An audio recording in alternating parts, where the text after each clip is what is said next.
இதுக்குள்ளே பெரிய எமிரேட்ஸ் அபுதாபியோட மன்னர் தான் அங்கே மொத்த யுஏஇக்கு பிரசிடென்ட். அவர் மகனுக்கு தான் 23 லட்சம் கோடி ஓவர் நைட்டில் எழுதி வச்சது. சவுதி அரேபியா ஒரு பக்கம் போய்கிட்டு இருக்கோம், பின்னாடி அவங்க எதிராக போகிறது வந்து யுஏஇ. அபுதாபியோட ரூலர் இருக்கார் இல்லையா, அவருக்கு கூட பிறந்த தம்பி ஒருத்தர் இருக்கிறார். சவுதி அரேபியாவோட எம்பிஎஸ் இருக்கார் இல்லையா, முகமது பின் சல்மான், அவரோட நல்ல உறவாக இருக்கார். அப்போ நாளைக்கு என்ன நடக்கலாம் அப்படின்னு ஒரு பயம் வந்துருச்சுன்னா, அவரோட உதவியில் திடீர்னு இங்கே வந்து பிரச்சனை கொண்டு வந்து இவரை வந்து முகமது பின் ஜாயித் இருக்கார் இல்லையா, அவரோட தம்பி வந்து ரூலராக கேட்டால் மொத்த அட்மாஸ்பியரும் மாறி போயிடும். உங்களோட பழைய தங்க நகைகளை விற்க, அடகு வச்ச தங்க நகைகளை மீட்டு நியாயமான விலைக்கு விற்க இப்பவே GNR கோல்டு ட்ரேடர்ஸ்க்கு கால் பண்ணுங்க. தான் மகனை வந்து அடுத்த ரூலராக தயார்படுத்தணும். அப்போ மகன் எம்டியாக இருந்தால் என்ன அர்த்தம்? சொத்து முறை ஒரு பேரில் இருக்குது. அதை எங்கேயாவது சொல்லி ஃப்ரீஸ் பண்ணி சீஸ் பண்ணி ஏதாவது பிரச்சனை கொண்டு வந்தாச்சுன்னா மகன் எப்படி ரூலரை ஏற்றுக்குவாங்க? தான் மகனுக்கு பவர் கிடைக்கணும்னா சொத்து வேணும். அது இப்போவே சொத்து இருக்குது. அந்த சொத்தை வச்சு அவர் வந்து மகன் வந்து பெரிய அளவுக்கு ஒரு அதிகாரத்தோடு இருக்கணும். தம்பியை வந்து ஓவர்டேக் பண்ணணும்.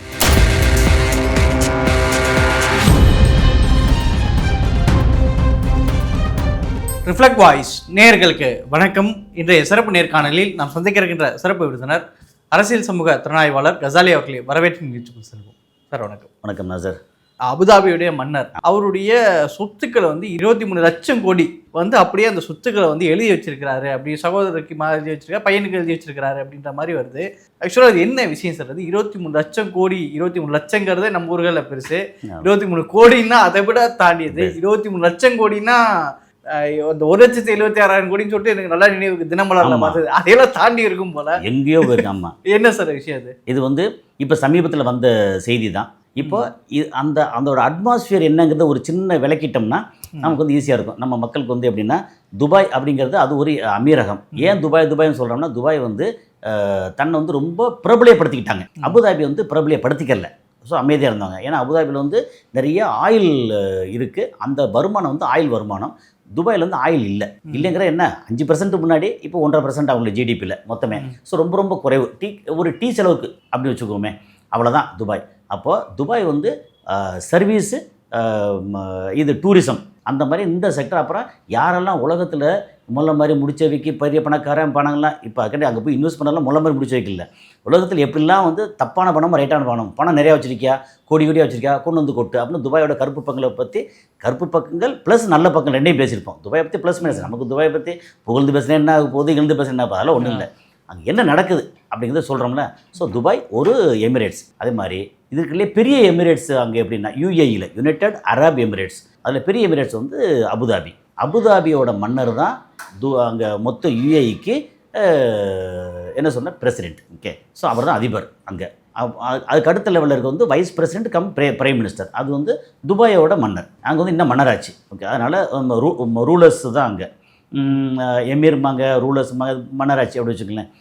அப்புறம் ஷார்ஜா இருக்குது, அஜ்மான், இதெல்லாம் உமல் குவென், ராசல் கைமா, ஃபுஜேரா, இந்த 7 அமீரகம் சேர்ந்தது United Arab Emirates.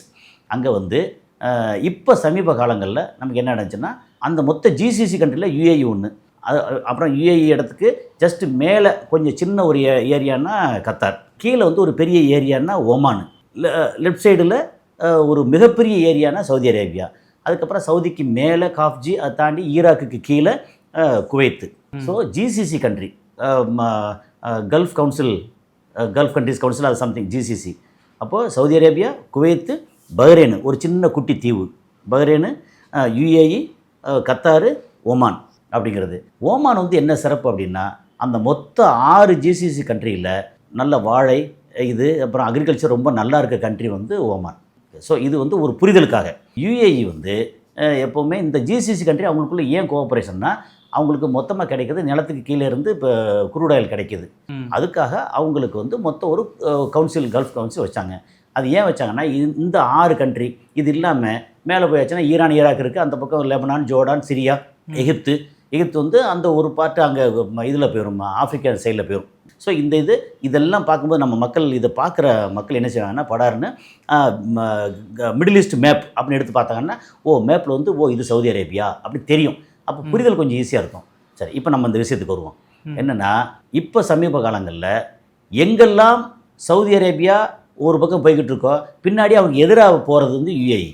Saudi Arabia UAE உரசல் பற்றி ஏற்கனவே பேசியிருக்கோம். ஓகே, என்னென்னா ஏமனில் இப்போ ஓமான் சொன்னோம். ஓமானில் ஒரு கேக்கில் ஒரு பாதியை கட் பண்ணனா இந்த பக்கம் லெங்க்தியான கேக்கு வந்து ஓமான்னா, லெஃப்ட்டில் லெங்க்தியான கேக்கு வந்து ஏமன். அதில் சானா ஏடன் அப்படின்னு சவுத்து ஏமன் நார்த் ஏமன் இருந்து சானா அது ரெண்டையும் இப்போ ஒன்றா சேர்த்து வச்சு மொத்தத்துக்கு ஏமன் ஆயிடுச்சு. அந்த ஏமனில் ஆட்சியாளராக இருக்கக்கூடிய பிஎல்சின்னு சொல்லி அதை வந்து சவுதி அரேபியா சப்போர்ட் பண்ணாங்கன்னா, அதுக்கு எதிராக இருக்கக்கூடிய அந்த சதர்ன் டிரான்சிஷன் கவுன்சில் அந்த டீமுக்கு வந்து யுஏஇ வந்து சப்போர்ட் பண்ணாங்க. காரணம் என்னென்னா, அங்கே வந்து ஏமனில் இருக்கக்கூடிய வளங்கள் போர்ட்டு இது எல்லாத்தையும் அவங்க ஆட்சி பண்ணணும். யார்? யுஏஇ. இல்லைன்னா இவங்க சவுதி அரேபியா வந்து அவங்களுக்கு ஃபேவராக இருக்கக்கூடிய மக்கள் வந்து அங்கே ஆட்சி பண்ணணும். அப்போ என்ன, இவன் நல்லா இருக்கணும்னா சுற்றி உள்ளவங்களை வந்து கண்ட்ரோலில் வச்சுருக்கணுங்கிற விஷயந்தான். அப்போ சவுதி வந்து ஏற்கனவே பெரிய நாடு, அது போக அங்கே வந்து பெட்ரோலியம் ப்ராடக்ட் எல்லாத்தையோட அதிகம் அங்கே. அப்போ இவன் நான் பேச நீ பேச சைலண்ட்டாக இருக்கும்போது ஒரு பல வருடங்களுக்கு முன்னாடி சவுதிக்கும் கத்தாருக்குமே வந்து ஒரு உரசல் இருந்துச்சு. அப்புறம் சரியாயிருச்சு. இப்போது சமீபத்தில் பார்த்தீங்கன்னா யுஏஇக்கும் சவுதிக்கும் உரசல் இருக்குது. இது வந்து அங்கே சூடானில் பிரச்சனை. சவுதி ஒரு பக்கம் இவன் ஒரு பக்கம் மாற்றி மாற்றி உள்ளுக்குள்ளே பயங்கர உரசல் போய்கிட்டு இருக்கு. அப்போ என்னென்னா இப்போ வந்து இப்போ தான் கரெக்டாக நம்ம இந்த இடத்துக்கு வர்றோம். ஏன் வந்து 23 லட்சம் கோடி மாற்றி வச்சாருன்னு. அங்கே அபுதாபியோட ரூலர் அவர் வந்து Sheikh Mohamed bin Zayed Al Nahyan. Okay, அவர் பேர் முகமது. அவரோட மகன் ஒருத்தருக்கிறாரு ஷேக் காலித் பின் முகமதோட மகன். ஓகே, அவர் வந்து க்ரௌன் பிரின்ஸு. ஓகே, இளவரசர், பட்டத்து இளவரசர். துபாயோட ஷேக் முகமது பின் ராஷித் அவர் வந்து துபாயோட ரூலர். ஓகே, இப்போ இங்கே வந்து பார்த்திங்கன்னா சவுதி அரேபியாவில் ஷேக் முகமது பின் சல்மானோட மகன் முகமது. ஸோ மூணுமே முகமது தான். அப்படி பார்த்தீங்கன்னா ஓமானில் வந்து இன்னொரு முகமது, என்ன ஏகப்பட்ட முகமது அங்கே இருப்பாங்க. ஸோ இங்கே இந்த ஷேக் முகமது இங்கே இருக்கார், இவர் ரூலர் இருக்கார்.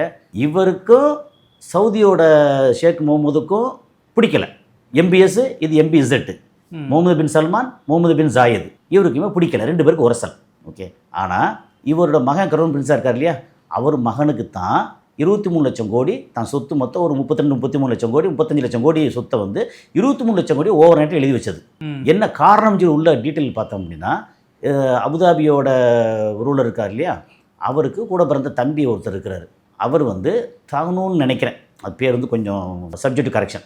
அவர் வந்து அங்கே அந்த மொத்த யுஏஇக்கு இந்த ஸ்பை இதெல்லாம் மினிஸ்ட்ரி, ஆக்சுவலாக உளவு இருக்கு இல்லையா, அதில் அப்புறம் வெளியுறவு கொள்கை இதெல்லாம் வந்து மினிஸ்டர்.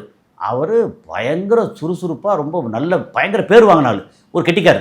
அவர் எப்படின்னா சவுதி அரேபியாவோட MBS இருக்கார் இல்லையா, முகமது பின் சல்மான், அவரோட நல்ல உறவாக இருக்கார். அதாவது ஆடு பகை குட்டி உறவுன மாதிரி தான் அப்படி ஆகிப்போச்சு. இங்கே அண்ணன் பகை தம்பி உறவு. அப்போ நாளைக்கு என்ன நடக்கலாம் அப்படின்னு ஒரு பயம் வந்துருச்சுன்னா, இந்த சவுதி அரேபியாவோட இளவரசர் இருக்கார் இல்லையா சல்மான், அவர் வந்து ரூலர் தான், ஆனால் டிஃபெக்டோ ரூலர். அவர் இன்னும் வந்து அஃபிஷியல் ரூலர் இல்லை. அவர் வேறு வழி இல்லாமல் அவர் டிஃபெக்டோ ரூலர்னு சொல்லுவாங்க. ஸோ அவரோட உதவியில் திடீர்னு இங்கே வந்து பிரச்சனை கொண்டு வந்து இவரை வந்து முகமது பின் ஜாயத் இருக்கார் இல்லையா, அவரோட தம்பியை வந்து ரூலராக கேட்டால் மொத்த அட்மாஸ்பியரும் மாறி போயிடும் அப்படிங்கிற ஒரு பயம். அப்போது இவரை வந்து தன் மகனை வந்து அடுத்த ரூலராக தயார்படுத்தணும். அப்போ மகன் எம்டியாக இருந்தால் என்ன அர்த்தம்? சொத்து பூரா ஒரு பேரில் இருக்குது. அதை எங்கேயாவது சொல்லி ஃப்ரீஸ் பண்ணி சீஸ் பண்ணி ஏதாவது பிரச்சனை கொண்டு வந்தாச்சுன்னா மகன் எப்படி ரூலராக ஏற்றுக்குவாங்க? அப்போ மகன் பேரில் அவ்வளோ எழுதி வச்சிட்டார். ஓகே, ஸோ இது வந்து இதுக்கான பேக்ரவுண்டு. இது மட்டும்தானான்னு சொல்லி உள்ளே செக் பண்ணி பார்த்தா இன்றைக்கி 17ஆம் தேதி இன்றைக்கி ஒரு செய்தி வந்துச்சு, ஒரு ரூமர் வந்துச்சு. ஆனால் உண்மையிலே வந்து ஒரு கேவலமான ரூமருக்கு வந்து அது ரூமரே சொல்லிடலாம், அது தப்பு ஒன்றும் இல்லை. வெளியில் பயங்கர ரூமர் போயிட்டுருக்கு. எனக்கு எத்தனை வாட்ஸ்அப் மெசேஜ்ன்றீங்க. அப்புறம் செக் பண்ணி உள்ள பல இடங்களில் செக் பண்ணி பார்க்குறேன். இது ரூமரு, துருக்கியிலேருந்து அங்கே ஆள் வர்றதை தள்ளி போடுறாங்க, இது நிறைய விஷயங்கள் வருது. என்னென்னா அங்கே அபுதாபி ரூலர் ஷேக் முகமது பின் ஜாயத் இருக்கார் இல்லையா, அவர் வந்து இறந்து போயிட்டாருன்னு தகவல். என்னது இறந்து போயிட்டாரா? அப்போ எதுக்கு காரணம் வேறு போடுறாங்க டீட்டெயில்டாக? அவருக்கு ஏகப்பட்ட பிரச்சனை உள்நாட்டுக்குள்ளேயே. துபாய் மன்னரோட பிரச்சனை, அங்கே நிறையா ஒரு பிரச்சனை. துபாய் மன்னரோட பிரச்சனை, சவுதி மன்னரோட பிரச்சனை, அதுக்கப்புறம் உள்ளுக்குள்ளே தம்பியோட பிரச்சனை, ஏகப்பட்ட டென்ஷன். மூளைக்கு போகிற ரத்த குழாயை வெடித்து இவ்வளோ டீட்டெயிலாக போட்டிருக்காங்க. ஒரு மனுஷன் உயிரோடு இருக்கிற மனுஷனை ஃபீவர் வரலாம், எல்லா மனுஷனுக்கும் வரக்கூடியது தானே. ஃபீவர் வரலாம், தலைவலி வரலாம், ஏதாவது உடம்பு பலகீனமாக இருக்கலாம், எல்லா மனுஷனுக்கும் வரக்கூடியது வரலாம். அவர் ஆள் வந்து இறந்து போயிட்டாருன்னு சொல்லி தகவலை பரப்பிவிட்டு ரூமரை பரப்பிவிட்டாங்க. அப்படி பரப்பிவிட்டால் என்ன நடக்கும்? அடுத்து யார் அப்படின்னு வந்து தட்டப்பட்டன்னு பக்கத்தில் எல்லாம் ரெடி பண்ணுவாங்கல்ல. அப்புறம் செக் பண்ணி பார்த்தோம், இல்லை அது வந்து பியூராக வந்து ரூமர். அந்த ரூமருக்கு என்ன காரணம்னு சொல்லி செக் பண்ணி பார்த்தா இன்னும் வந்து இன்னைக்கு வரைக்கும் இப்போ வரைக்கும் நமக்கு தெரியல. அது காரணம் அடுத்து என்னங்கிறது தெரிஞ்சிடும். யார் ரூமரை கிளப்பி விட்டது அப்படின்னு எப்படி பார்த்தாலும் வந்து அதோட மூலம் தெரிஞ்சிடும்ல, செயின் தெரிஞ்சிடும். அந்த செயின் யார் எங்கே ஆரம்பித்து என்ன பண்ணாங்க, ஏன் பண்ணாங்கன்ற ஒரு காரணம் இருக்குல்ல, அந்த காரணம் இது வரைக்கும் தெரியல. ஏதாவது ரூட்டில் எங்கேயாவது பண்ணியிருக்கலாம். அவர் தம்பி வந்து கிளப்பி விட்டு எங்கேயாவது அரேஞ்ச் பண்ணி கிளப்பி விட்டாரா, அது பண்ணாரா, அல்ல தம்பி இல்லாமல் வேறு எங்கேயா பண்ணாங்களா அப்படின்னா ரூமர் அது. ஆனால் ஒரு தப்பான ரூமர். சில நேரத்தில் வந்து இப்போ ரூமர் இப்படி வந்துருச்சு அப்படின்னா உள்ளுக்குள்ளே இருக்கிறது திடீர்னு வந்து முழிச்சுக்கிட்டு கலகம் பண்ண ஆரம்பிச்சிட்டாங்கன்னா, எப்போவுமே ஒரு நாட்டோட தலைவனோ குடும்பத்தோட தலைவனோ ஸ்ட்ராங்காக நல்லா இருக்கிற வரைக்கும் எல்லாம் அமைதியாக இருப்பாங்க. ஓகே, ஒரு நிழலில் நிழலில் வந்து வளரக்கூடிய இது மாதிரி நம்ம நிழலில் அழகாக இருப்பாங்க. திடீர்னு மரமே பட்டு போச்சு அப்படின்னு சொல்லி என்ன நடக்கும், எல்லாம் வந்து அப்படியே செதஞ்சிட மாட்டாங்க.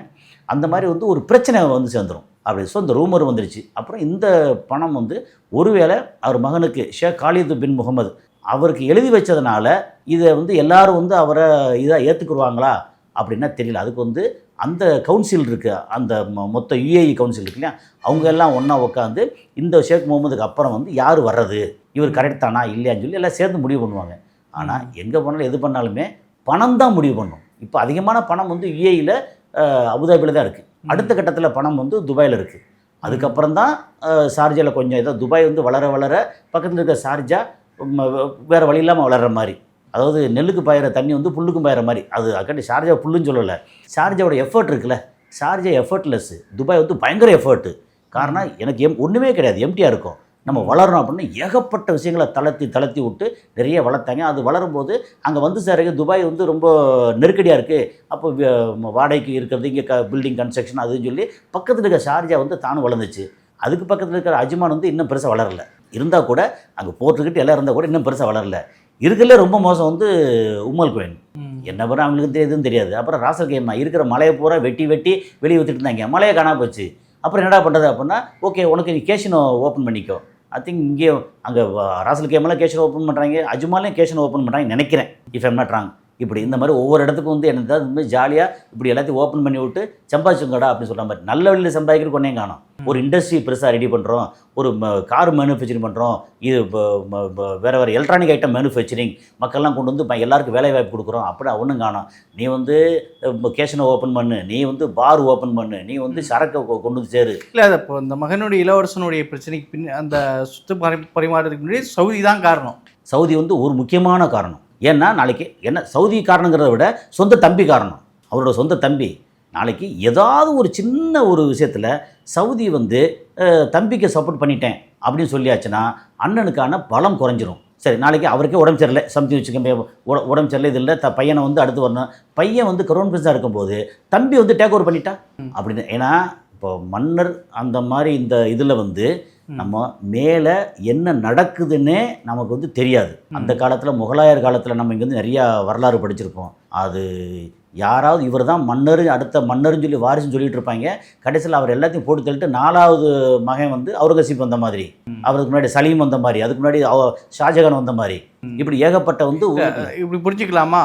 அதாவது மகனுக்கு தம்பிக்கு அந்த பவர் போயிடக்கூடாது, அதுக்கு முன்னாடி தன் மகனுக்கு எல்லாம் செஞ்சிடணுங்கிறது. அதே தான், வேற என்ன, ரொம்ப சிம்பிள். அதான் இதோட மொத்த ஒரு வரி சாராம்சம் என்னென்னா, தான் மகனுக்கு பவர் கிடைக்கணும்னா சொத்து வேணும். அது இப்போவே சொத்து இருக்குது, அந்த சொத்தை வச்சு அவர் வந்து மகன் வந்து பெரிய அளவுக்கு ஒரு அதிகாரத்தோடு இருக்கணும், தம்பியை வந்து ஓவர்டேக் பண்ணணும் அப்படிங்கிறதுக்கு ஒரு முக்கியமான காரணம்.